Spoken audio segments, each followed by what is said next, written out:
Yan, magandang araw mga ka-draftman, no? Sa episode na ito, i-share lang natin kung paano gumawa ng column ties or stirrups sa SketchUp.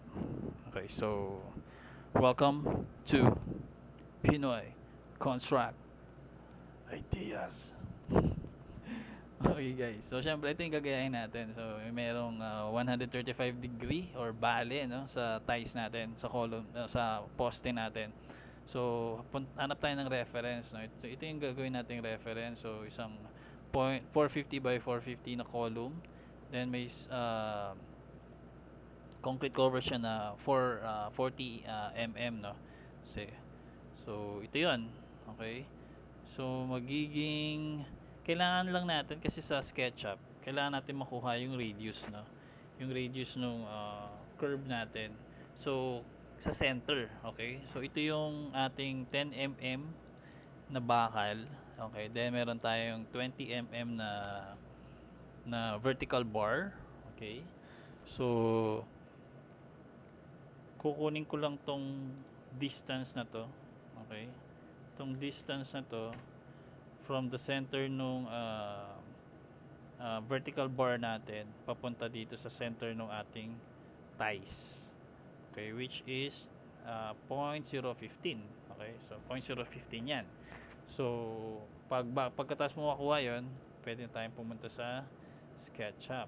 So, yan na natin, i-layout na natin. So, gagayahin lang natin 0.45 by 0.45. Okay, then meron tayong spacing na 0.04. 0.0, okay, paikot yan, syempre 0.04, 0.04. Okay, then lagyan natin ng line. Okay, so ito yung ano natin, no? Ito yung stirrups na natin, ay yung ties natin, no? Then offset ako ng galing nga natin to, offset ako ng 0.005. So ito yung center nung ating ties. Remember, yung ties natin is 10 mm. Okay? So kalahati nun is 0.005. Okay, 0.005. Okay. So ito yung center ng ties natin, guys. Okay. So from here, offset lang ako ng 0.015. Okay. 0.015.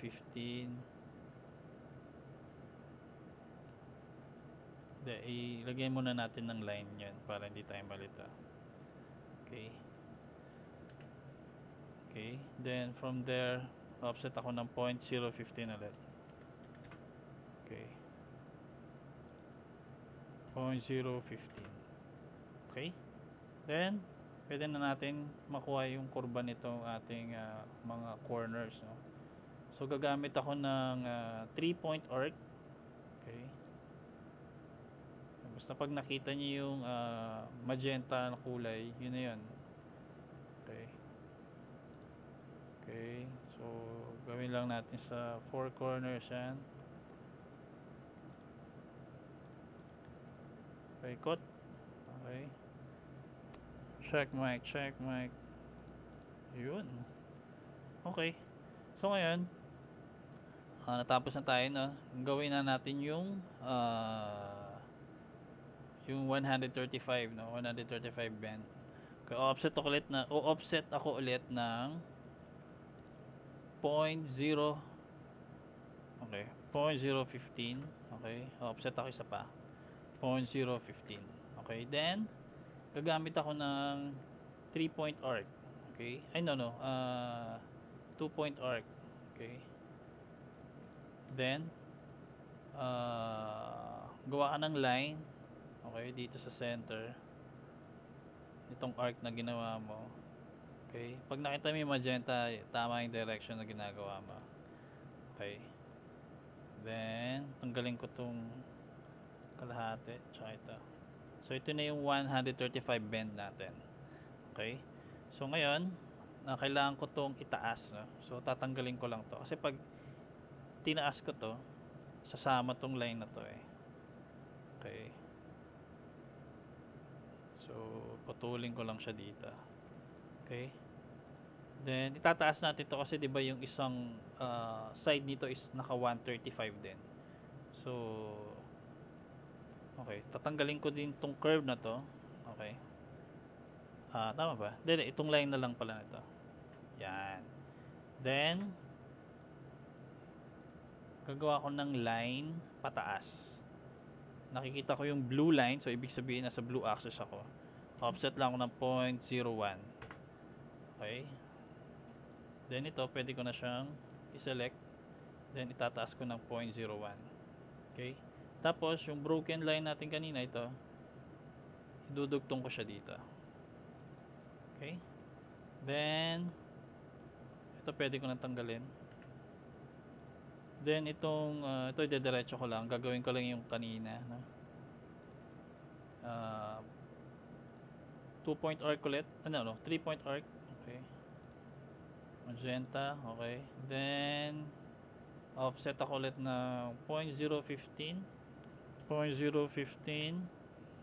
Then 2-point arc. Okay. Dugtong mo lang yan. Then gawa ka ng line. Center nung ginawa mong arc. Okay. Then diretso mo lang yan. Magenta. Nasa right axis kanyan. Okay. So i-delete mo lang itong mga to. Okay. Then gagawa ko ng line ulit. Pababa. Sa blue axis. Okay. Tapos gagawa ako ng rectangle. Oops, no. I-group ko tong rectangle na to, no. Tapos gagawa na ngayon ako ng circle para dun sa rebar natin, which is 10 mm siya, no. So 0.05 yung radius. Okay. Select ko yung radius, kunin ko yung center, then move. Tutok mo lang dun sa may line. Okay. So hindi ka pwedeng basta-basta mag-drawing ng circle nang hindi hindi siya naka same direction dito sa line na ito. Okay, so i-delete ko lang yan. Then i-click ko yung stirrups na ginawa ko or yung ties na ginawa ko. Okay, select. So double click lang.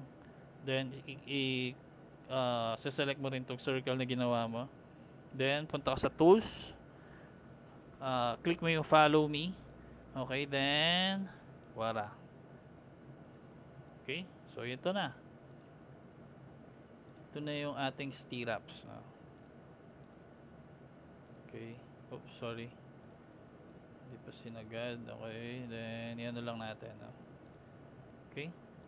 So ito na yun. Yun. Delete lang natin to. So 20 mm yung bakal mo, no? So dapat pumasok yung point, yung 20 mm na vertical bar natin, no? Check lang natin. Ayan. Pasok yan syempre. Okay. So yun. Thank you for watching this episode. So kung medyo nag-uumpisa ka pa lang sa SketchUp at nagle-layout ka ng mga stirrups or columns, ito, sana mapanood mo tong video na to at makatulong. Okay, thank you. Keep safe and God bless.